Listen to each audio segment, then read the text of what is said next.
മറ്റ് നഗരങ്ങളെ അപേക്ഷിച്ച് വലിയ വ്യത്യാസത്തിൽ നോവസ് നഗരം സമ്പദ് വ്യവസ്ഥയിൽ 1-ാം സ്ഥാനത്തേക്ക് ഉയർന്നു.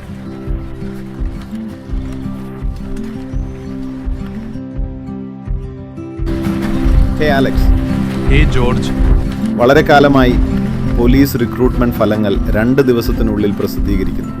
അതെ, എനിക്കൊന്നും കിട്ടില്ല. എന്ത് പറയണം, എന്റെ തലമുറയിലെ ആരും മികച്ചവരായിരുന്നില്ല. ഹേ, അതിനായി നിങ്ങൾക്ക് നിങ്ങളുടെ തലമുറയെ അറിയാമോ? നിങ്ങൾക്ക് ജീവിക്കണമെങ്കിൽ നിങ്ങൾ ജോലി ചെയ്യണം. ഹേ, അതെന്റെ വ്യക്തിപരമായ കാര്യമാണ്. എനിക്ക് ചരിത്രത്തെ പോലും വെറുപ്പാണ്. കഴിഞ്ഞത് കഴിഞ്ഞു. എന്റെ പൂർവികരെ അറിയാൻ ഞാൻ ആഗ്രഹിക്കുന്നില്ല. എല്ലാവരും ഉപയോഗശൂന്യരായിരുന്നു. സോറി. എന്തായാലും ഓൾ ദി ബെസ്റ്റ്.